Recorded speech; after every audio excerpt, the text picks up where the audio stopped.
Hey everybody, welcome back to the Calling here in Las Vegas. We are here at the final round here today. We've made it to round 7. We've had a long day, a lot of flesh and blood. Yeah. Some great matches. Yes. Before we get into this round's matchup, which, by the way, I know you're very excited about. I am. We'll tease it just a little bit for everybody at home. I am We do have some excited. standings that we can show for everybody going into the last round so we can see who's playing for that coveted undefeated spot. That's correct. And there's a good number of players, as you can see here, with 6 points, representing 6 wins, leading up into round number 7. So I'm very curious to see, when all is said and done, how these standings have fallen and where these players end up and how many players actually make it in to that day 2 cut. Yeah, because it's a sharp cut into day 2. It's not a record. It's a certain amount of people. And looking at this, I'm looking at 8th and 10th here, and Dante DeFalco and Andreas Perez. You know, they were guys that we've had on camera. That's right. So far today that we've done some of their matches. So it's nice to see them winning on camera and continuing that winning off camera as well. Correct. Both chain players. And then looking over in 14th, we have Rob Seigel. Rob is a very famous player who does a lot of grinding on the skirmish scene for blitz decks, and he oftentimes is well known for playing Dorinthia. Here today is playing Bravo, and only lost his most recent match against Dante Delfico. So his only loss today was actually against Chain and against a top player. So definitely one to keep your eye on going into this next day. Yeah, absolutely. And so while I was taking a little break last round, I went and walked around the top tables to take a look. A lot less Chain than I thought I would see. Still a decent bit.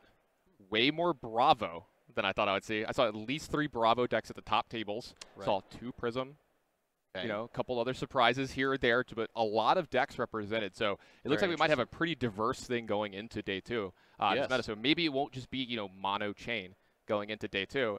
And which just makes it more fun to watch. It just makes it more fun to enjoy, and you love the variety, and I personally love the variety. So I'm heavily looking forward to seeing some of those other matchups and seeing how those play out. Well, speaking of other matchups, and speaking of variety, I've got a surprise for you, and you asked for this, and we've got it. Right. Because we've got a player actually doing well with Kano here today. I asked for this. I wanted this. Yeah, and tell you what, why don't you talk about this just a little bit, because you're a lot more familiar with Kano than I am. Kano is fantastic. He's so much fun. He's the only wizard, and he can play at instant speed. He can play off the top of his deck. He can play on our turn. Yeah, I love to call it that. He can play it on our turn, and all he does is try to burn you down. That's what he does. That's his thing. He's going to play non-attack action cards that deal arcane damage only, and it's a super dark horse for this format because there's not a lot of people running a bunch of null rune equipment, and that's the only real way to stop arcane damage. And so, as you can see, he's been doing very well, sitting at one of these top tables with a very good record. Yeah, absolutely. I'm looking through this list, a ton of ways to burn the opponent out. I think I see one attack reaction. I see one Nourishing Emptiness with a little bit of power. And why is that important, you think? Well, so the matchup that we're about to see, right, and the matchup that he's playing into is, not great, because he's playing what many could consider to be the worst matchup into Kano, and that is Prism. Prism is absolutely terrifying to play against if you're playing as Kano. It is so scary because you don't have a way to pop Phantasms consistently. As you mentioned, there's one copy of a 6-power card in this Kano deck, and that is a very scary proposition. Yeah, kind of just running down this for people at home. This is a deck that's got just a lot of really big power angels that are going to attack you over and over again, have a lot of on-hit effects, but they have this ability called Phantasm, where if they become blocked by a card that has 6 or more power, the attack just goes away. It just stops. It blows up. It's done. It's over.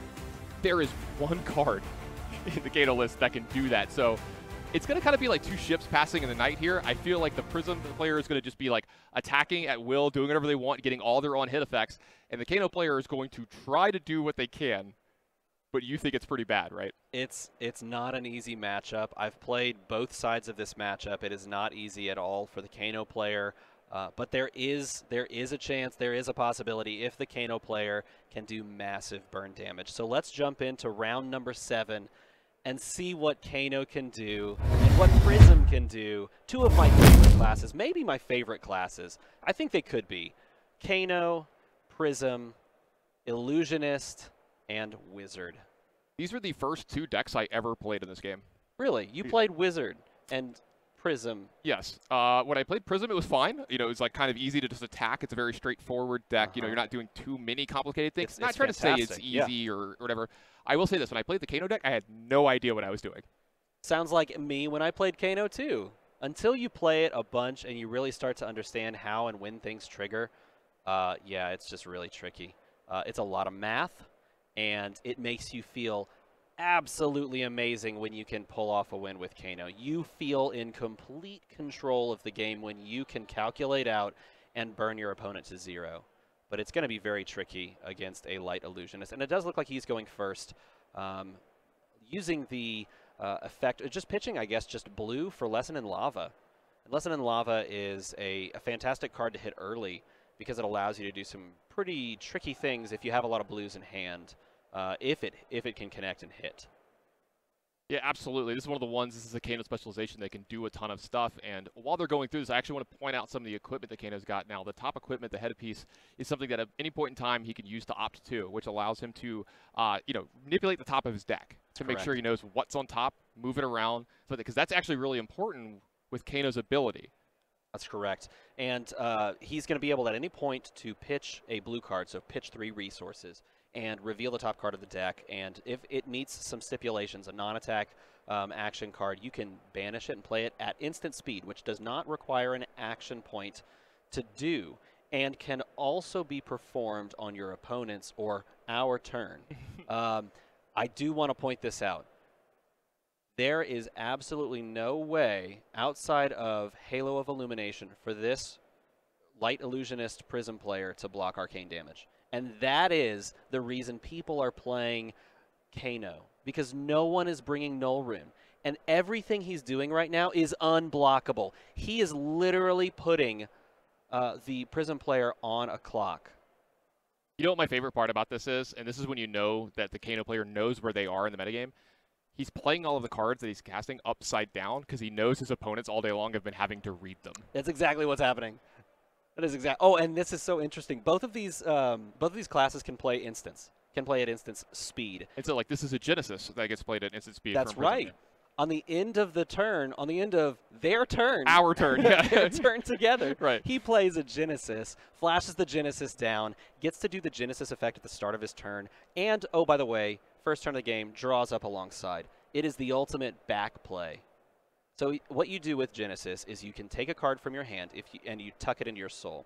And if it's an Illusionist card, you create a Spectral Shield. If it's a light card, you draw a card.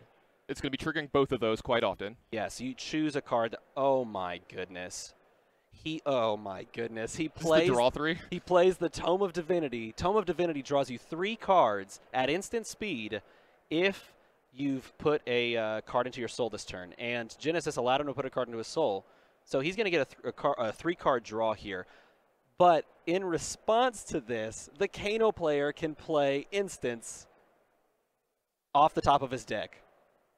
So as you can see, this game is going to be a bit complicated and a bit complex because technically the Kano player could just launch 10 damage right now before that draw 3 resolves. Yeah, that's something he was definitely thinking about, but I think he thought better because there's, like you were saying, there's not a lot of ways to stop the damage and stuff like that, so maybe he didn't necessarily think he needed to do it just right then and there. Right. And also, you're about to see, this is a War Tune Herald. It's red. It's coming in for 7 with Go again if he pitches yellow, and he does. So 7 with Go again. And this is just going to be a very dangerous turn, building all the way through because there are more cards in play than normal, thanks to that Tome of Divinity. You know, a thing that we didn't mention here that's actually important because I kind of forget about it, Kano starts at a different life total, right? He does. He starts at 30 in Classic Constructed. And so technically right now, him taking this damage drops him all the way to 23. Yeah, so that's what I was going to say. This is going to be like 2 ships passing in the night. This is going to be a quick one in all intents and purposes. And this is a card that's pretty important. You're seeing over here on the Prism side, you're seeing Spectral Shields getting made too. That's very correct. important in this kind of matchup. Because that is his only way of blocking arcane damage, is making Spectral Shields. And you see, in response to making that Spectral Shield, We have, or I guess about who attack with that Spectral Shield, we have the Kano player choosing to destroy the Talisman of Dowsing, the headpiece, and then opting to, I guess, assuming that he's going to try and put together some sort of a damage turn, or maybe try to find some way to block out any upcoming attacks. Because the last attack hit, had Go Again, and there are still 3 cards. Yeah, it can also just take Prism away set. the attack from the Spectral Shield, too. Like, if he gets to blow it up, then it can't attack him and stuff as well. True. Yeah, that's exactly right. And I love this. It's what, turn 1? It's 23 to 31. That's right. Yeah, this is, depending on how you want to count it, this is either turn 1 or turn 2. And 1.5. Exactly. They both can play it on each other's turns, so it's a little bit difficult to really guess. He's going to use the Kano ability, pitch 3, reveal a blue Reverberate, allowing him to play that blue Reverberate at instant speed.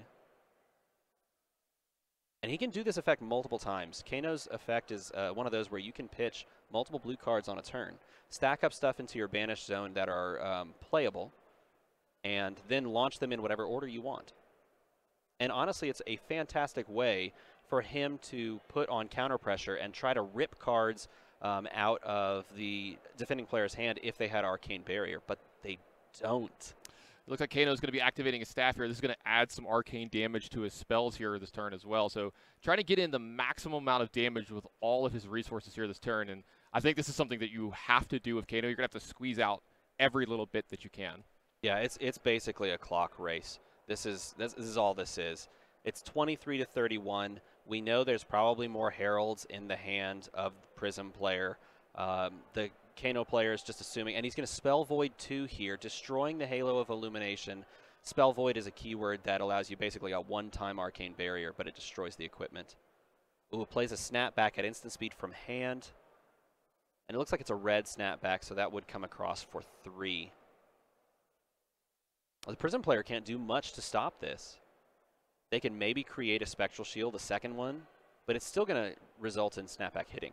It does look like the Spectral Shield is going to get sacrificed here. So it looks like he's only taking 2 down to 29. And it looks like the... Oh, he's making another one. There we go. Pitching, making another Spectral Shield. Again, because there's yellow in pitch zone, the Spectral Shields all have Go Again. And Genesis counts as a one-attack weapon on his turn, so he can attack with Genesis as well. Yeah, I've never actually seen a Genesis really do too many attacks, because generally it's not staying around for very long. But in this matchup, it's going to be around for a while. Yeah, there's no way for him to destroy it unless he uses his single attack action in the deck to destroy the one Genesis. I'm going to go out on a limb and say that one's not happening. That's a tall ask. That is a tall ask. So all of the heralds in this matchup, great. Like you said, they can't be blocked. Phantasm pretty much can't be triggered. It would be a pretty big coup on the side of the Kano player to actually get a big-time block into here. But yeah, a few of them are definitely better than the other ones. Herald of Protection, I think, is the one that you're really looking for here. Yeah, Herald of Protection is perfect in this matchup because it's going to create you exactly what we see there, a Spectral Shield. It is the quintessential card that you want attacking into a wizard because they just they're not very likely to pop it ever. And so you're getting value. Here we have red Wartune Herald coming down, again attacking for 7. And Kano players can block this with cards, but in this scenario, is it really fortuitous for you to block? That's a thing that you got to figure out, right? And like that's what I found the hardest part with playing with Kano is when should I be blocking and when should I not? Because every time I've blocked, or almost every time I've blocked this deck, I've regretted it later. Sure, and as you can see here, he just says, I will take down to 16, and then I will take your Genesis attacking me down to 15. I'm going to say, like, the ideal turn that you're looking for, and this is a Herald of Protection, right? So this is the big one that we were talking about. This is... It's a Herald of Protection blue, so it's only attacking for 5. So he could technically double block this and not worry about another Spectral Shield creation. And is this something that you would look into actually be trying to do as a Kano player? Because this is one of the ones that really matters. And again, like you said, it's a smaller one, only attacking for 5. I mean, you said it earlier. It always depends on the hand. If the hand on your turn allows you to pitch a card, play something that could deal arcane damage, and maybe allow you to combo into another piece of arcane damage off the top of the deck or something like that, then maybe you just say, yeah, sure, I'll take 6 basically here. Because what you would take the Herald of Protection damage, and then the one after that. I always found the hardest thing with Prism when I was playing, especially when I was playing against it, is which Herald is which. Oh, because they're all yellow? Well, they all look exactly the same to me. It's just a giant angel that's about to hit you in the face for a ton of damage. The more you play it, the more you kind of connect to some of the heralds. Like for me, my favorite herald is Herald of Triumph. I think the art is fantastic. And I think the more you look at it and understand its ability, the more you kind of connect the two pieces together. So after looking at all these cards, I mean, they feel distinct, but I totally understand. They are all very yellow and angelic. Honestly, I've got to agree with you. I think this is the prettiest deck in the format, especially when it's with all the fancy foiling versions and stuff. This looks absolutely gorgeous. Yeah. Oh, he's playing a Celestial Cataclysm for 7 and go again. 7 and go again. He's at 10 already, and he's just going to drop to 3. So this is what we were talking about a little bit, and why it was going to be so hard for the Kano player is even if he were to be blocking here, it's so inefficient. He needs all the cards in his hand, and he's just going to take so much damage always. And then there are 4 Spectral shields on the field right now, and that's going to be pretty... I hate calling it early, but this is looking really, really rough for the Kano player. Down to 2. And essentially what he's saying here, and I'm trying to get a read on his hand. It looks like he has a Sonic Boom. He's got a Rousing Aether. Essentially what the Kano player is saying here is, I am trying to put together a 30 damage turn. So he's going to try to do as much as he can this turn, pass on his own turn, draw the 4, and then try to kill them again, maybe in the Prism turn. That's correct. Yeah, that is very clearly something he could be trying to do, and it's possible using the Storm Striders, which are those legendary boots down there, to play something on opponent's turn. He's also going to have that extra resource as well next turn. He gets to move that Tunic up 1, and that could actually be the difference in the game. And like the way he's doing all the math here, I think it's either I'm dead, or how do I do this? How am I figuring this out? Where's the most damage I can get? And part of it, I find myself in these situations in card games.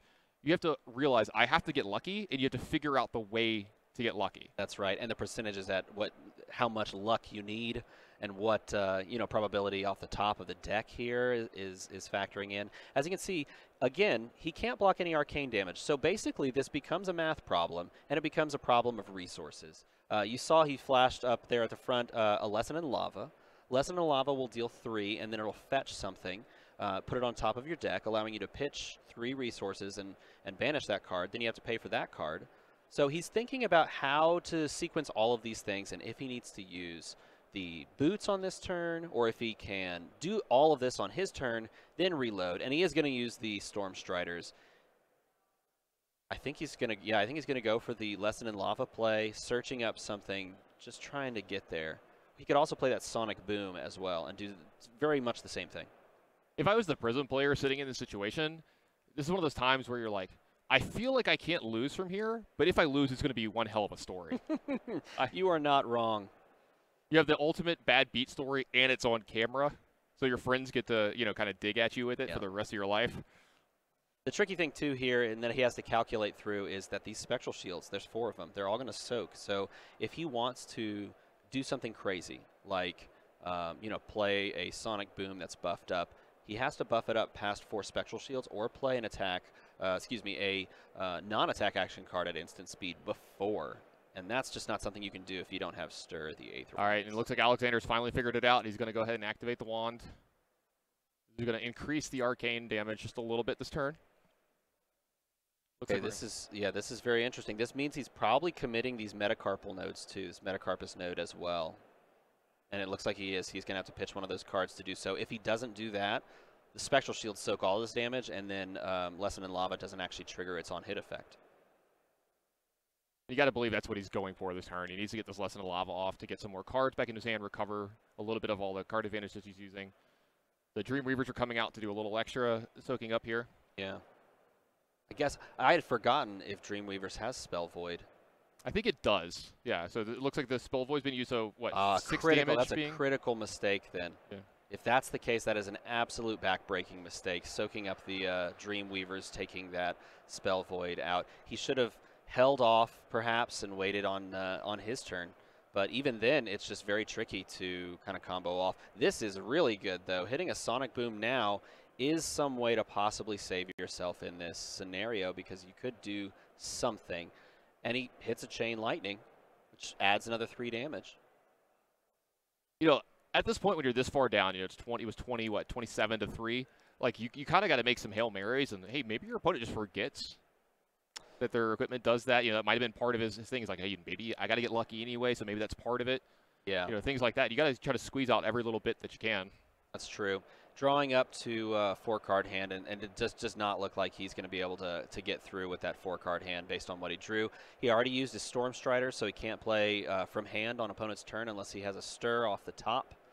It's looking very grim for Kano here at 5-1, trying desperately to make something happen. AJ using a second copy of Genesis here to charge a soul, make another Spectre Shield. That's right. Because he's got this Genesis that's been sitting around the whole time. And there it is again, another War-Tune Herald for 7. That's the third War-Tune Herald red in a row in this game that has only gone about 3 turns. And this is one of the most efficient attackers in the game, right? It is. It's a 7 attack for 1 resource. It is the best by stats in the game, perhaps. Absolutely crazy card. Super fun to play, too. There's something to be said about playing this Prism deck. Like, I actually think it's very, very strong in the right metas, especially if people don't have a lot of cards to block you with, which, you know, we've seen decks have a ton of cards in sideboard just for this exact matchup. Look, all right, we've got a card coming off the top from Kano here. This has been put in the banish zone, so it can be cast this turn. Yeah, and unfortunately, it's nothing too terribly powerful. And at this point, after you've done that, maybe you can pay for it, but blocking 7... You have to think of some way to block and not die. If somehow there isn't a follow-up attack to this one, maybe you could, as the Kano player, play something on your turn to close that life gap. Draw back up to 4 and then kind of be in the same situation again, but with 4 cards. Yeah. And that's exactly kind of how certain matchups get played. Oh, it looks like he is going to pop off the Tunic resource. Use that for Crucible of Aether Weave. Pitching there, playing the Aether Spindle. Aether Spindle does allow, if it hits, to opt. Okay, maybe trying to set up a really big Kano play here, but I'm trying to decide what does anything from this spot from Kano. So it looks like Spectral Shield does take a point. It does prevent 2, though. He is going to opt 1. And opting 1, he just decides to put it back on top. Looks like he is going to double pitch. Wow, double pitching just to reveal. Draw. Okay, that's interesting. Plays the Tome of Aether Wind, which allows him to choose, draw 2 cards. That's what he chooses. Has 2 new cards in hand. Often in this scenario, you'd want to find something like a Tome of Thiendal, which if you make it an instant and then you play it, you could gain life based on cards in your hand. That might be a way he could, you know, search to get out of this, but I don't know. Yeah, Alexander weighing over his options here with these 2 cards left in his hand. Is he going to be able to not take enough from this attack to even continue this turn? And pointing out, he hasn't even blocked. Right. This has all been in response to playing a War-Tune Herald. That is the thing about Kano, too. It makes the weirdest timing of all the heroes in all the games. It's like, well, you did something, so hold on, I might do 6 things in response. Hold on. And then you remember, oh, yeah, that's right. We were trying to resolve if your attack hits me or not. Let's go back to there.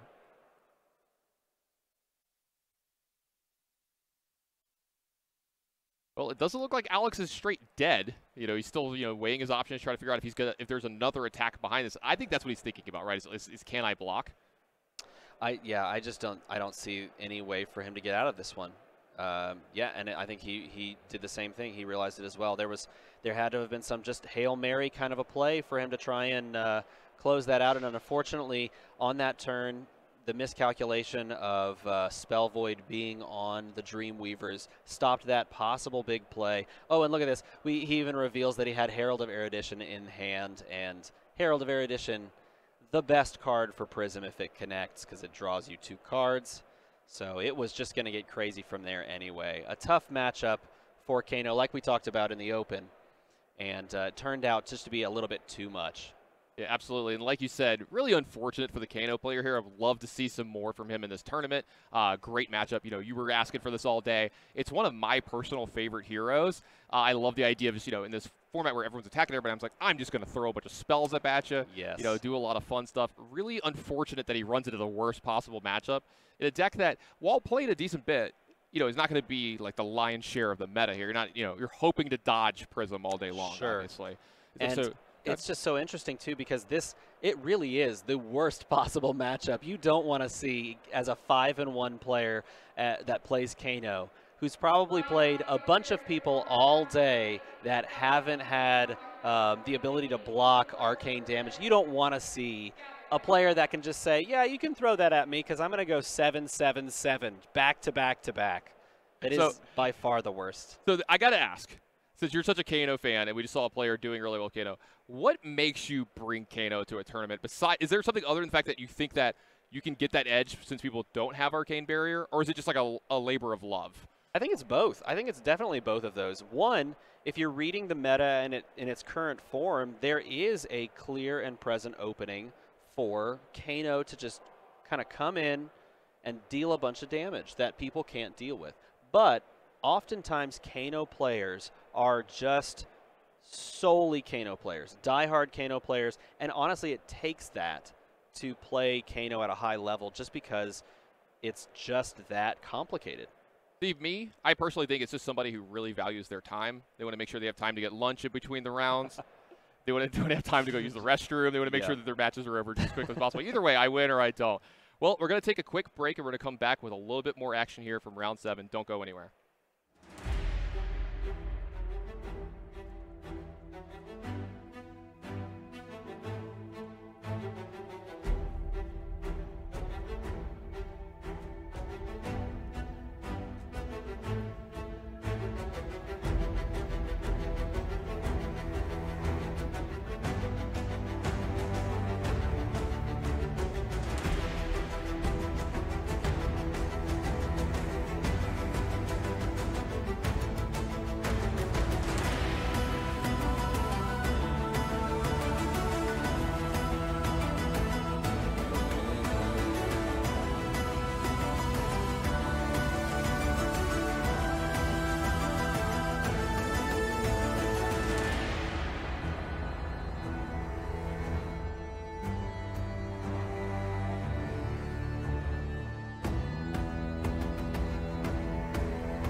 I told you it was going to be a quick break. It was a quick break. Yeah, we're back here at round 7. We got another match for y'all, so we're going to set up this one just a little bit here. We got a couple great deck lists, and we're going to see a little bit of a run back here. We're going to see Prism in the hands of Matt Henemyre here this round, and anything kind of sticking out to you a little bit here? I do see a card that might have stuck out to you a little bit here. Well, in this build. it's interesting that we're seeing a slightly different defensive version that has it's playing Sink Below, but overall like there's a lot of familiarity, a lot of similarities between this list and other lists. You see there's some Herald of Triumph blues that sneak in, things like that. Overall, it's pretty straight ahead, straightforward. Only one yellow pummel. I do love me some yellow pummels. Only one Pursuit of Knowledge blue, and that's a fun card as well. But overall, it's a pretty standard Prism list. But the other list is going to be the first time we've seen this hero today, because Alberto is playing Dash. And this is literally mid-range Dash. This is Dash that could go either way. It could choose to play the aggressive strategy. It could choose to play the Teklo Core and like Plasma Purifier, Induction Chamber, super grindy game. So it's going to be interesting to see what he chooses to kind of put in and take out of the deck against a Prism player. So let's go ahead and hop into round number 7. Second game in round number 7 that we get to look at. Yeah, we get some extra coverage. I love it. That's what Kano does for you. he just keeps giving. He just keeps giving. Yeah. You're happy either way. Win, lose, or draw. You get a second game out of it, which is so fun. Now, if you're the Dash player here and you've got this mid-range build where you can go between being more aggressive and between being more defensive, which way would you kind of lean here? It's a good question because, as you know, and based on them looking at the list, Dash doesn't have a lot of 6-power cards that can destroy Phantasms. So you may look at that and you may go, okay, maybe I need to try and be the aggressor. But this Dash player is playing Unmovables and Sink Belows and Fate for Scenes, and maybe they just go, I have enough defense reactions that I'm just going to play the control game and try to grind you to dust. Yeah, absolutely. And the Dash player is going to attack with their pistol here on turn 1 and get a block from a Command and Conquer. Yes, we do. It's kind of an interesting block, but oftentimes you just throw this card out there and you just reload your hand after your turn is over. An interesting thing, if you've never seen Dash play, Dash actually, her ability triggers at the beginning of the game and then it's done. And the ability basically just allows you to pick an item card from your deck and put it into the field. Item cards are persistent, they stay in the field, and they provide you this ability, this benefit that is constant or continual if you trigger it. And so in this case, oftentimes you select Induction Chamber, which is a card that allows you to remove a counter from it and to give your pistol attack go again. So that is exactly what he did. He started with that. He charged his pistol. He charged Induction Chamber. And here we have Herald of Triumph, my favorite Herald, coming in for 7. And the throttle comes down, plus his Sink Below defense reaction, blocking the entirety of the attack. Yeah, it's pretty important to be able to block the entire attack here because this Herald has, if it hits, makes it your attacks on the next turn, your opponent's attacks go down by 1. So if you were to plan to get some pistol damage in and play defensively, it's not going to...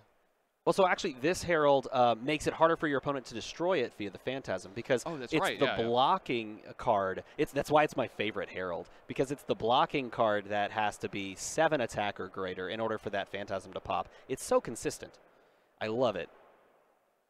And with the way that we see in the first couple turns being played out, you see the Sink Below in there. I got to believe we're seeing the more defensive version of this deck, especially with firing the pistol off a bunch, because this is generally what the defensive version of the Dash is going to do. Not really going to attack you too much. Every now and then maybe a zipper hit comes out. Every now and then maybe a throttle comes out if you're not blocking too much with it. But you're going to be getting shot down by 2 a lot. Yes, that's really all he cares about is I'm just going to charge up my pistol. I'm going to charge up my Induction Chamber, attack it with a pistol, give it go again, attack it with a pistol, that sort of stuff. If you're familiar with the way that Katsu plays when it's defensive, this is pretty similar. It's a better Katsu in a lot of ways. As we see here, he does the exact same play. He blocks with a throttle and then plays Fate for Scene. Chooses to opt the card to the bottom of the deck, it looked like. By the way, at the end of his last turn, oh my goodness, comes in with Phantasmaclasm, a 9-power card. He gets to look at the opponent's hand, choose a card, put it to the bottom of the deck. They have to draw a new card. So basically, he could have taken that unmovable out of the hand and said, you don't get to block with that unmovable on my attack here. That happens to be attacking for 9. This is one of those power cards. Some people include it. Some people don't. And here it is doing some work. It does look like this is a big block here along with the sink below. I don't think there's a card going on the bottom. He probably already cycled that card, I would imagine. But here it actually ends up just being pure damage because there is no on-hit effect. Just sneaks in a little bit of extra damage. And, yep, there it is. I have a pistol. I shoot you with the pistol. Dash Go is again. All the best toys. That is my favorite thing about Dash, is that you start the game with more stuff than your opponent, and then you get more stuff as the game goes on in play. You know, you have more armor. You know, you have the same amount of armor, but you have more things as well. You know, all these little extra toys. I love it. If you like manipulating dice, this is the hero for you, because you do it a lot. He's going to Arsenal and pass. By the way, 2 turns ago, he played Teklo Core. Teklo Core is a really cool item that allows you to just, at the beginning of the turn, it just gives you resources. And coming in with a Herald of Protection, if it hits, it's going to make a Spectral Shield. It doesn't hit. Spoiler alert. Blocking with a Throttle and a Sink below here. It looks like we're deciding on where this card's going to go. Trying to get the full value from this card. Love Sink below as a defensive reaction. Just very great card. It is the best of the best. It's interesting, too. There's a pause there, and that could seem to indicate the possibility of a yellow pummel in hand. But this is the list that only has 1 yellow pummel, and you would want to save that for like a Dreamweaver's Herald of Erudition turn. If you have like you were talking about the Erudition, one of the more, you know, very important ones, because its on-hit effect is drawing 2 cards, and in this matchup that can be huge because you're trying to force through any damage you can, which the Prism player, Matt here, has not really been able to do very much so far. Yeah, it's a very tough thing to force through damage onto a Dash player. Dash is very good at being very defensive. As you can see, his turn consisted of playing down a 2nd induction chamber, which means you can charge those, and then your pistol can go attack, give it go again, attack, give it go again, attack. Start tripling up, yeah. Yes, exactly. All Here right, we have a Wartune Herald red coming in for 7. Yeah, let's see if the Dash player has enough. Oh, that's an immovable from the Arsenal. Yeah, if it's from Arsenal, that's blocking 8, I think, off the top of my head. Oh, he's going to flash a Tome of Divinity. Only drawing 2 cards here because he did not get a card into his soul. That is one of those times where you very much do want to have one of these things hit, but he's just going to use it for 2, threatening more damage. Looks like there's Command and Conquer block here. And this is one of the only cards in his deck. He's got 3 Command and Conquers. This is the only card in his deck that's going to actually trigger Phantasm here. Yes. That is the ultimate feel-bad moment for the Prism player. I'm going to commit this Tome of Divinity. I don't want it stuck in my arsenal. I'm going to just draw 2. I'm going to try to get some damage through. He already pitched away a card to play an unmovable. Oh. Whoops. It's destroyed. It's not even heard this before, but here comes the pistol. Pistol for 2? Yeah. Attack reaction? Yeah. Go again. Pistol for 2? Welcome to the game. This is the game. Looks like we've got a block from the Skull Cap here. Going to charge up a little bit more here. Attack again. Pistol for 2. This is the deck that was the deck to beat before Chain became a thing. It was popularized and used to great effect by one Matt Rogers over in New Zealand. He won nationals over there. And it's a very oppressive deck to play against because it can be so efficient. It kind of struck me as crazy when I first saw it, because when I first got introduced to Dash, you know, I played like a Blitz deck with it, you know, learning the game, and all these cards, you know, like you're attacking a lot, revealing top, boosting with the top of your deck, trying to do all this stuff, and it's like, oh, this is like an aggressive hero, and they're like, no, the best way to play this deck is not very aggressive. It's to actually play it defensively. And I was just like, this does not make sense to me. Look at this. We have a red Herald, red Wartune Herald played. It gets blocked out with a Fate Foreseen and a card from hand, and then followed by a yellow Wartune Herald. And this is why I love the Wartune Herald as well, because they both cost 1. All you have to do is pitch a yellow card. Both of them attack for 7 and 6 apiece, and they both have go again.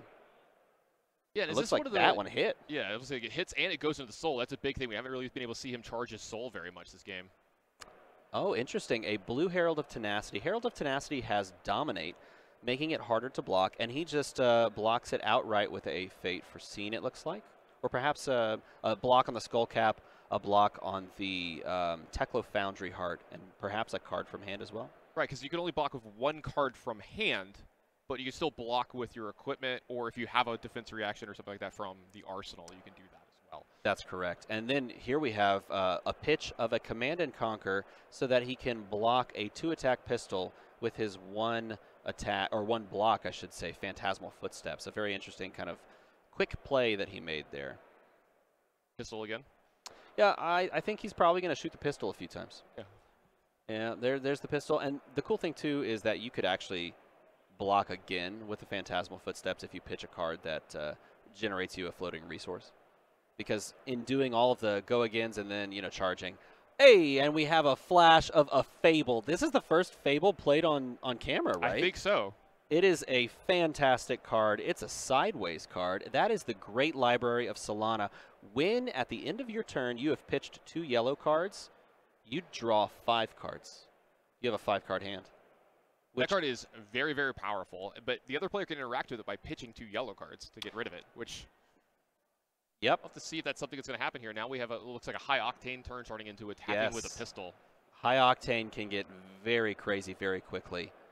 So this is one of those turns you were talking about before where they may actually want to play down boost attacks, play down boost cards, depending on the hand. And yeah, every time that I've played against this deck, it feels like the Katu deck in that where like they'll block for 4 or 5 turns, get in some shots, and there's that one turn where they're like, oh, I'm actually going to attack you this turn. And I was like, what happened? What changed?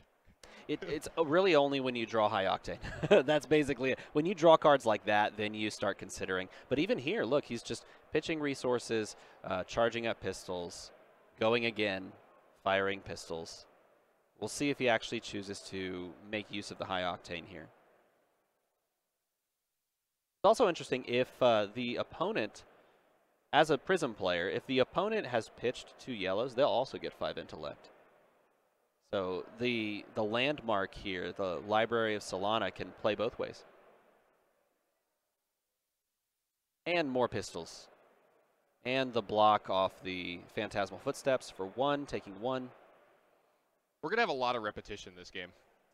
That's kind of how it goes for both of these classes. It's either I'm going to attack you with the Herald and then another Herald, or I'm going to attack you with the pistol and then another pistol. Absolutely. All right, so we're back over to Matt on the Prism side. Let's see if he's going to line up yet another big attack with a large angel and see if he can get maybe some more damage in this turn, something he hasn't been able to do too much of this game. So look, here's our first attack.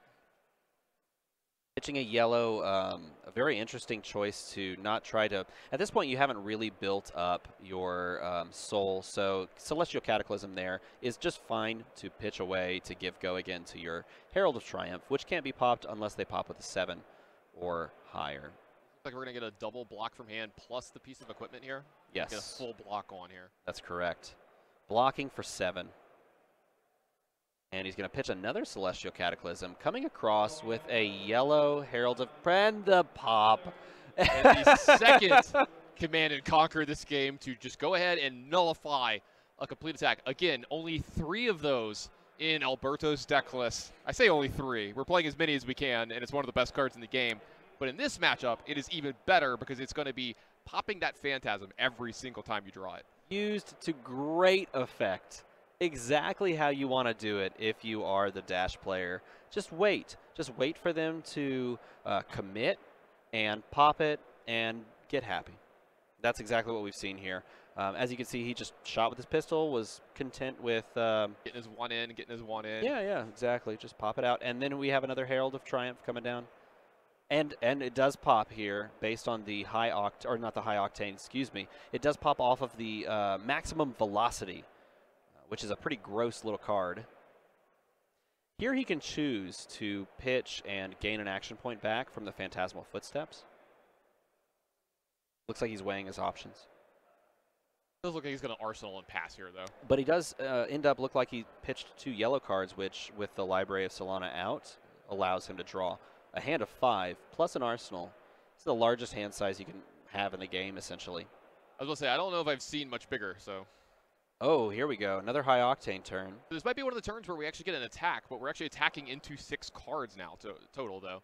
Yeah, it doesn't quite line up very well to, be one of those big boost turns because they have 6 cards available. But stripping 6 cards from your opponent, or 5 cards in hand and 1 in arsenal, might be a good thing. Let's see. All right, looks like we're getting the block on. A little wash, rinse, or repeat here. Yep. This is good use. This is really good use of Phantasmal Footsteps. This is exactly what you have to do, because, I mean, if you played this out, the end game, looking at the end game realistically, is that you have no cards in your deck. I have no cards in my deck. I have a single blue card. You have nothing.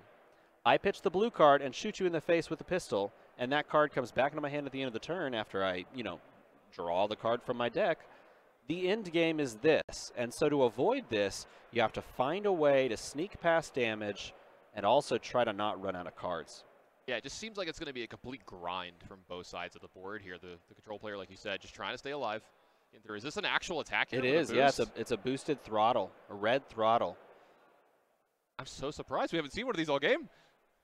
High Octane will give him an action point along with this boost, and it did look like the boost hit, so this does have go again. A threatening turn. It's going to allow him to fire up the pistol again if he wants to.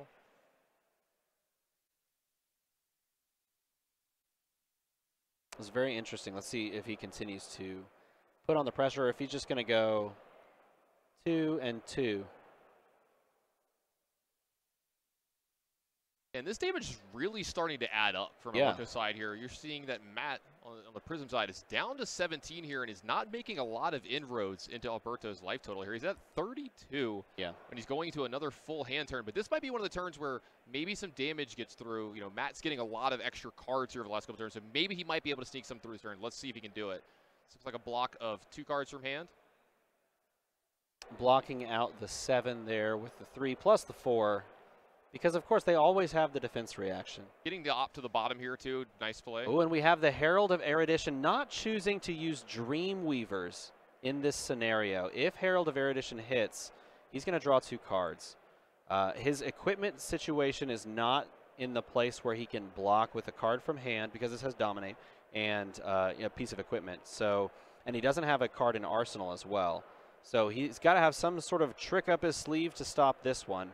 And it looks like it's not a popping, so it is going to actually hit. Draw 2 cards, go again, go into Soul. So this is a big turn here from Matt. Getting a big setup here, drawing an extra couple cards, getting a card put into his Soul.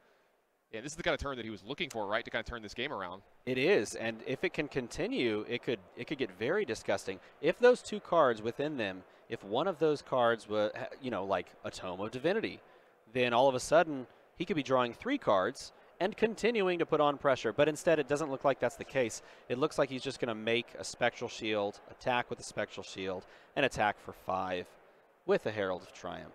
Finally getting that life total down to something a little bit more respectful. Alberto down to 24 here with this Dash deck. Prism deck still at 17. He's going to Arsenal here and draw back up. He needs another one of those turns if he wants to claw his way into this game. Needs some way to just go wider than Dash can deal with.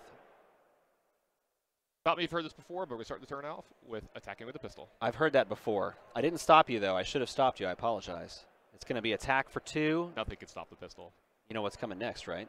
Another pistol. Go again. Right, go again. Attack for pistol. Go again. Technically, he does have a Spectral Shield up here, so if he does the old trick where you pitch a card and block with the Phantasmal Footsteps, you are blocking the pistol here successfully. And would you look at that? Yep. Well, this pistol is undaunted. He does it again. Look, there it is. Like, block me, sure. I'm happening again. Going again. Yep, here we go. We go again.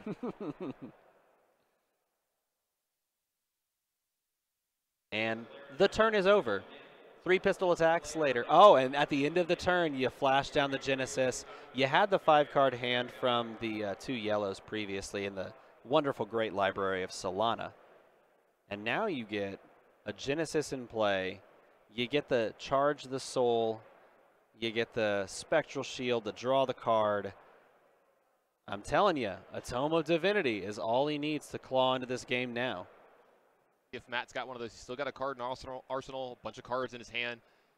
Trying to figure out the best way to start out this turn. His attacks, you've seen his attacks being very, very good in the way that he's been pacing them out in the last couple turns, making sure to get the right one through. And here he's committing, destroying the Dreamweavers. Oh, and playing a Plunder Run from Arsenal and playing, oh, look at this. He pitched the Tome to give go again to send a Wartune Herald. Very interesting. Now, why would you make this play and not keep this in your hand to draw extra cards later? Is this just you showing that I really want to start getting? Is he starting to feel the pressure and he needs to get some attacks? Follows it up with a Command and Conquer. All right, this is a big turn. And no blocks from the Dash player on the Herald, the Wartune Herald, and no, what is this? No blocks on the Command and Conquer either. What is he saying to his opponent here? And I'm curious if he attacked with the Spectral, of course. Yeah, and it looks like he's pitching 2 yellow here to take care of the library. He did. He took out the library by pitching 2 yellow cards, destroying it, and coming across with the pistol. What an interesting, huge turn. It's so sometimes too. I'll say this from your question earlier about why not use Tome of Divinity in that situation. Sometimes too, you commit to stacking the bottom of your deck and setting up a combo turn, because the ultimate combo is Tome of Divinity into Tome of Divinity into Tome of Divinity, right? Okay. That is the ultimate combo. I like drawing cards. You've got my attention. And so oftentimes you can try to stack that and make that work. By the way, here he destroyed Genesis with the pistol, so he doesn't get the Genesis benefit, and he's coming in with popping on a maximum velocity, saying the turn is over. Arsenaling the card and passing on over. Notice he stacked his deck now on the bottom, the Prism player did. He's got a Tome of Divinity and a Herald of Erudition next to each other. So if he can make it to the bottom of his deck, he can play Tome into Herald of Erudition or vice versa into some gross, gross game-ending stuff. All right, looks like we're going to pitch a throttle here to charge up a few of the little toys and attack with a pistol. Alberto kind of on the back foot just a little bit here. He's down to 8. A little bit of a precarious number if any of these Angels get through, because about the 6 or 7 range is where one hit can kill you. That's correct. Got the block that we've seen about 100 times this game. And he does it again. Look, they both know what's up. We go again. And a third shot. Hey, by the way, I'm just gonna do that thing. I would just put it out there, be like, how many times do you want to do it? Because I'm doing mine for the same amount. Let's dance. Yeah. Drawing 4, passing on over.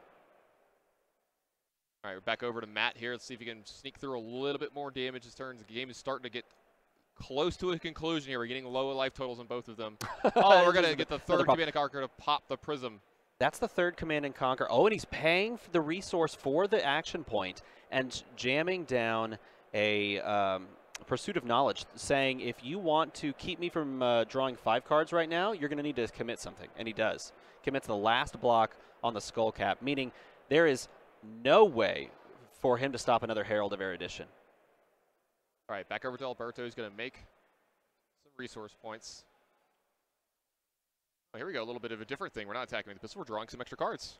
And gaining life if that came from Arsenal. Did that come from Arsenal? I did not see if that came from Arsenal or not. But looks like that's going to be his turn. He's going to clean things up. He's going to Arsenal another card and draw a few more cards. And it does did, look like it did come from Arsenal. His life total is back up to 11. So we've got a race here. We've got 12 on the Prism side, 11 on the Dash side. We're back over to Matt here on the Prism side. Let's see. Here we go. We got our first attack. It looks like there's 1 maximum velocity left. That is his only out for stopping. And there it is. It was his only out for stopping. I can't think of anything else in this list that has 6 power. Looking through the list that we have here on paper, I'm trying to remember if there's anything left that has 6 power. He is going to pay. Wow, look, he's getting rid of the yellow pummel, putting that to the bottom of his deck to pay the resource to gain the action point.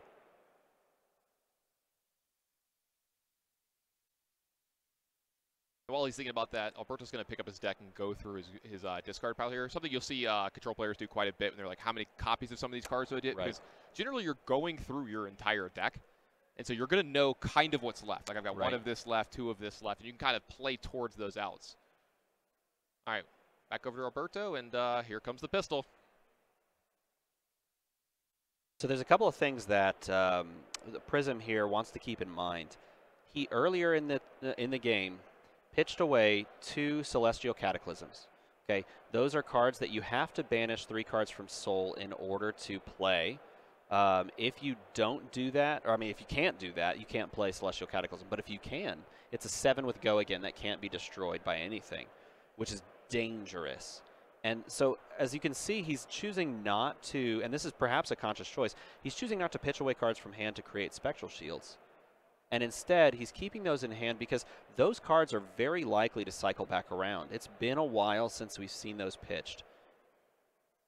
Oh, and he flashes down the Plasma Purifier. Now all of the pistol attacks attack for 3 instead of 2. And so it does look like we're going to start Spectral Shielding now just because of the fact that that pistol is going to be doing so much more damage. We need to make sure that Matt can keep his life total as high as he possibly can. That's correct. And the Phantasmal Footsteps now only soak up 1 out of 3 damage instead of 1 out of 2. So in the prior scenario, we were in Kodachi territory. You know, I'm going to take 1 from each Kodachi. But now we're in uncharted territory. I don't know how you want to say it. Pistol territory. Maybe Saber territory. There you go. That's a good way to put it. Saber territory. It's coming in for 2 each time, basically. This looks like a plunder run from hand. Yeah, not from Arsenal. Coming across for 6. If it hits, draw a card. Does have Go again. Really no way to pop at this point. You have to just red unmovable, block everything. So don't get to draw the card. An extra buffer too, since it's coming from the Arsenal. Might not have been needed, but still. A little extra. And there it is. There's the Celestial Cataclysm we're talking about, which tells us that there's another one very close behind. Yeah, if he's drawn this one, then the other one's not far behind in the deck because we saw them go to the bottom so quickly at the beginning of the game. And like you said, the deck's coming back around. And this is where you see players who've played a lot of this game and know what they're doing in situations really earn their money because they know what's going to happen in these defensive games where we're going to get super far. And, you know, we talked about this as early as round 1 today with that chain matchup where we saw cards going to the bottom that we knew this is what's going to decide the game 12 turns from now. Yeah, and look at this. He chooses to take the entire Celestial Cataclysm down to 3. It's a very powerful move. I wonder what's in his hand to warrant that. Alberto down to 3, like you said, back against the wall here. The Prism player, Matt, still on 10, but he's about to get assaulted by a pistol yet again. Maybe pistol a couple for 3? times. Yeah. Pistol for 3? Is he going to come in with the Phantasmal Footsteps block to join and only take 1? Along with the Spectral Shield. Yeah. That's right. Love to see. And you got to feel that the game is about to be decided right here in these next couple turns. So you might see him take another couple seconds. I think he's going to take 2 here. Yeah, he's going to block just a little bit here. Make sure that he has enough to push across this last 3 points, because I have found that a lot of these matchups against the control decks, the last couple points are the hardest ones to get across. Coming across for another 3. And he can always use a combination of Vestige of Soul that blocks for 1 and Phantasmal Footsteps, pitching a card. He can always use that combo. And unfortunately for him, he's most likely has a Celestial Cataclysm that he can't actually play. But it's great still for pitching. It's just he can't play it because he doesn't have a soul anymore. Yeah, it's a little harder in this matchup for him to fill in his soul the easy way, because you're not actually getting a lot of those on-hit triggers and the cards going to the souls where, like, that's where Prism really shines, when you're getting your on-hits, they're going into the soul for free, and you get to kind of, like, snowball your advantage that way. Yeah. In this matchup, I mean, most of the hits haven't even gotten through. And he jams down Spark. This is going to allow him to search for a card from his deck. Could grab another Plasma Purifier if my memory serves correct. I forget if Plasma Purifier costs. Instead, I think, maybe he didn't grab anything. It could be that he just didn't grab anything. Yeah, already has his 2 induction chambers in play, so maybe he just played it down. Coming in, Herald of Protection. All right, and we're at the point where practically everything needs to be blocked here. So it looks like a double block from hand. Yep. Herald of Erudition, that's the... Oh, and the unmovable from Arsenal. He knew he had to have it. That's the only thing that could have saved him in that scenario. Yeah, huge play here from Alberto to keep himself in the game, stay at 3. And you got to be getting maybe a little tiny bit nervous if you're a Matt, too. That life total is getting really low here at 7, and this pistol's attacking relentlessly and for a little bit extra here, too. This is the danger of playing against this control deck. Because this is all they need. One blue card, charge some stuff up, come across. Yep, fire for 3. Looks like that's actually going to be the turn here. Yeah. So, one shot got in, Prism down to 4. Alberto, the dash player, down to 3. Let's see if Matt can cobble together these last 3 points of damage this turn. No Arsenal, no chance for unmovable from Arsenal, which means it has to be in his hand, if he has one. Herald of Rebirth here is very scary because if this hits, even just hits for 1, he goes and gets Herald of Erudition, puts it on top of his deck, and says, all I need to do is survive next turn, play Herald of Erudition. You can't deal with that. Right, this one allows you to go grab 1 Phantasm card from your discard pile, put on top of your deck so you can stack the next attack. Exactly. That's correct. So, great spot to be in here if you're going to get this through. Yep. And then if that happens, let's say that happens, you get 1 damage through, you get to put the card on top that you want. Do you just turtle up after that to make sure you don't die on your own, Alberto's turn? Yeah, it doesn't end up hitting, and that's wise. It's very wise. And he just slams down a Command and Conquer, taking all of the cards from his hand, ripping them right away. And now we have the classic Flesh and Blood scenario of, do I need a full block not to die?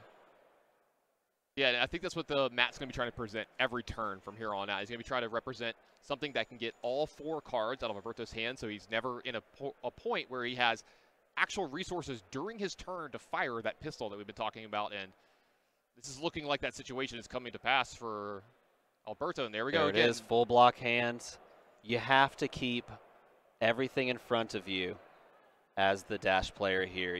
It's almost just necessary, because if he starts building up a proliferation of heralds into his soul, then not only does he get to attack with heralds, but then he gets to create spectral shields off the bat, because now you basically have carte blanche.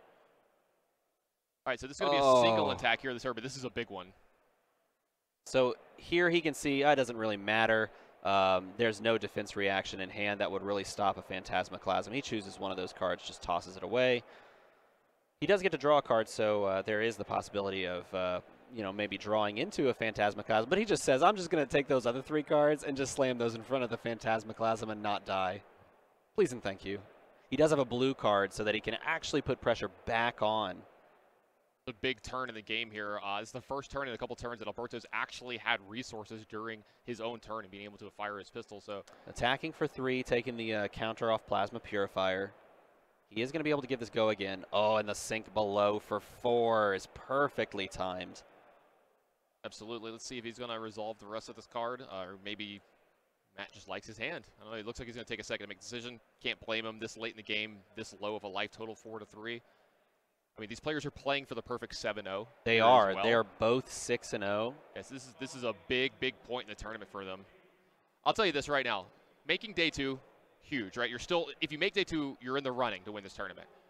I would sleep a lot better at 7-0 than I would at 6-1, especially if I lost that last round in a super close game. I'd be tossing and turning all night long where, hey, where did I mess up? Did I mess up something somewhere? Did I miss some damage? Because whenever a game is this close, I always feel like there was a decision somewhere that could have maybe been made different, and the game might have had a different outcome. And in the grand scheme of things, you don't want that kind of pressure on yourself. You already feel the pressure of making it to day 2, having a chance at those crazy prizes we talked about at the beginning of the day, all those hours ago, and you don't want to go into day 2 with a cloud, right? Oh, absolutely. I've been in this situation multiple times myself, and I'll tell you this, it's hard not to have the pressure get to you. You get a little anxious, a little nervous, heart rate goes up a little bit, hands start to shake a little bit maybe, and this is the time where you can't afford to make any small mistakes. So, here we go. Tomo Divinity, this only draws 2 in this scenario, but it is still impactful, especially if he's trying to dig for something like a Herald of Erudition. Yep, this is a really good one here. Looks like we're going to get a block. Oh, you know what? That could just do it. That's going to leave him taking 2 damage, drawing 2 cards, going to 1, and there's no way for him to pop at this point based on his deck list. Look how few cards, and there it is, the other tome. This is why he stacked him at the bottom. He pitches, he draws 3 cards, and this is going to be all she wrote. You've got to believe that Matt's going to be able to cobble together something here to get this last point of damage across. There's almost no way he doesn't just go, Herald, Herald, you're dead. But he doesn't even have to because he's going to make a Spectral Shield and say, 1, what do you want to do? That's what I was going to say earlier. I was going to say, yeah, I think attacking the Spectral Shield is great here because he has to overblock, right? Yeah. Like there's no card in deck that blocks for just 1. Yeah. So you're getting an extra soak up of damage here. You get the overblock, and then your next attack's going to have even less blocking from cards from hand. Yeah, that's exactly right. It doesn't really matter what he throws down here. He could throw down any Herald whatsoever, and it's just going to require both of those cards. If it's 7 attack, he's probably just got the game. Gotta love Matt taking his time here too. Just really making sure, hey, I'm going to do all this right. It's the last turn of the last game of the day. We're playing for 7-0. I'm on camera, and oh, there's nothing. He did not have a single thing. You know what? Honestly, it may not matter because all he's going to do here is block out. Wait, he's at 1. Did he go to 1? Maybe we missed that he went to 1. Pistol's coming across.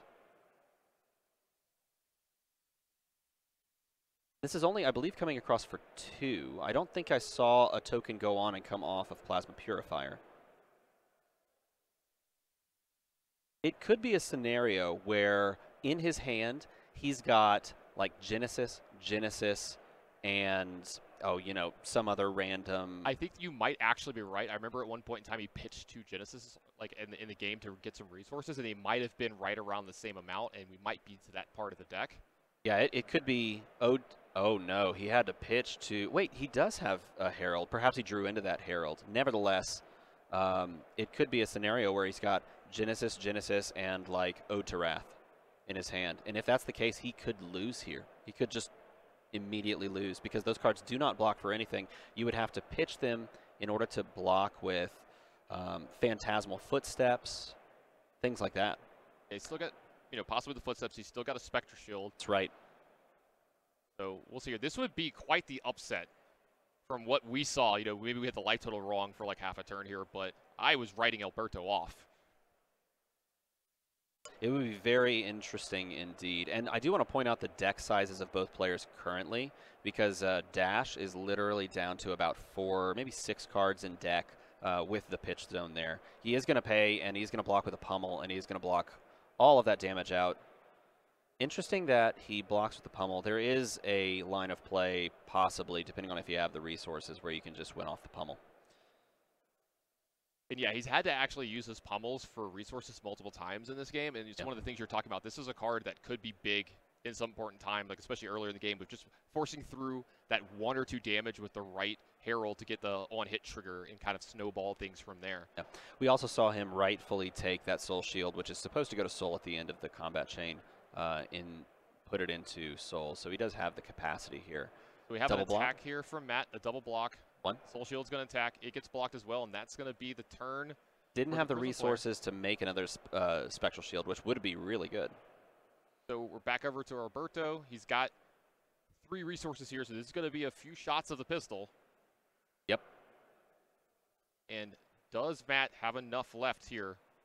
This is the classic 1v1 matchup. And Flesh and Bone, both players are down to 1. We're getting really low on cards, but if you're the Prism player, if you're Matt, if you can survive just for a few more turns, I think the Dash player, I think they're about to draw out of their deck on their next turn. They are. They have like 4 cards left.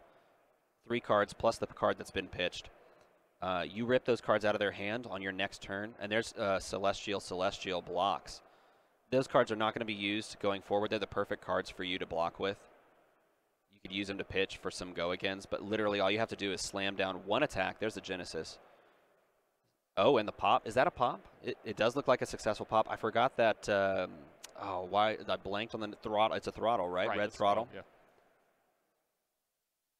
It does appear that it's just going to be down to, a deck of 4 cards. Oh, he slams down the Arclight Sentinel. Absolute madness. Oh, and he's going to try to go again, but I know, you know what? And he can flip over and burn the boots to get out of the scenario. He's going to have to block with Vestige of Soul here. Oh, you know what? He didn't have enough.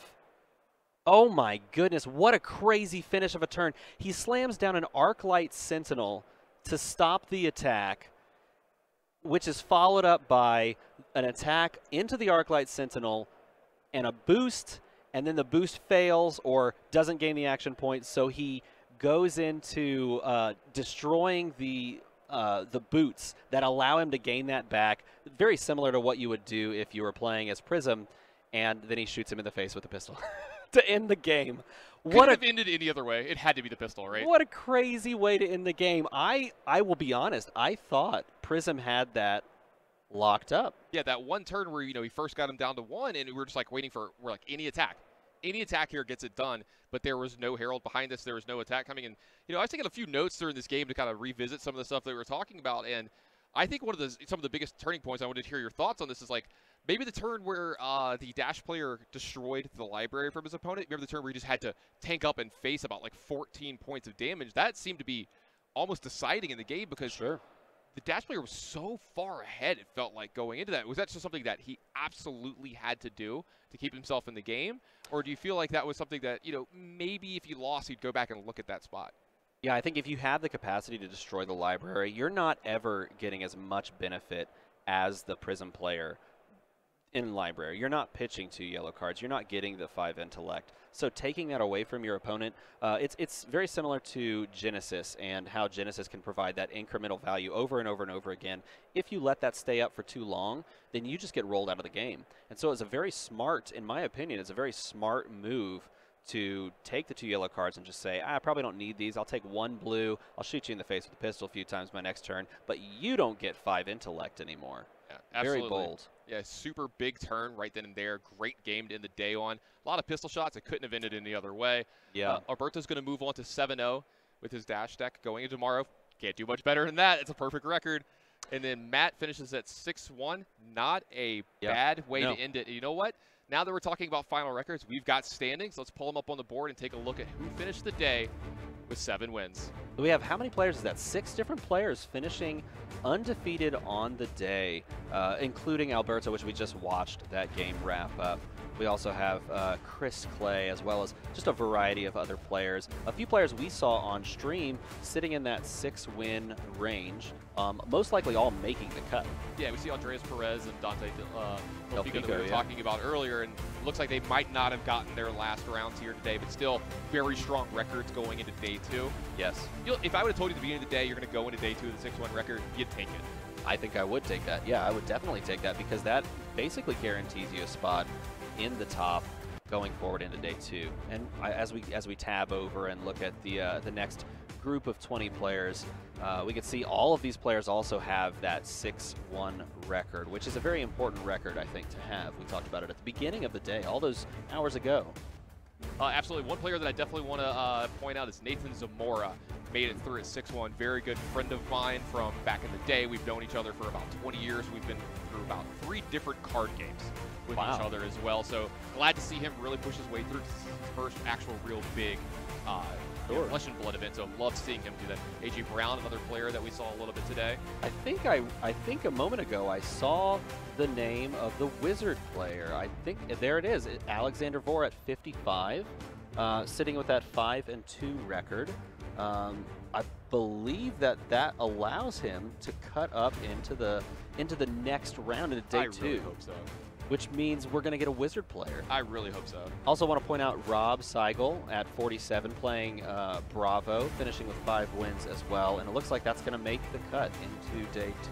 And our last page of the last few people that have made it in. And there you go, 64 players. I want to point out here Brendan Patrick at 62 with 5 wins. A very great chain player who we actually had on stream and ended up losing a very close mirror match, ending at 5-2. Taking his way into, and this is the great thing about a 2-day event, a 2-day tournament. Even if you have a 5-2 record and you feel a little discouraged, making it into a day 2 scenario, you just go again. You just wipe it clean and you just clean your mind and just go. And see, Brendan Patrick, the guy you're talking about now, he was actually my pick to win the tournament coming into today, and I think he would have been a lot of people's picks to come into to win the tournament. He's widely considered one of the best players in the country. Yeah. I think he's won 4 RTNs, like 4 or 5 that he's played in. Yep, that's correct. He played in 5.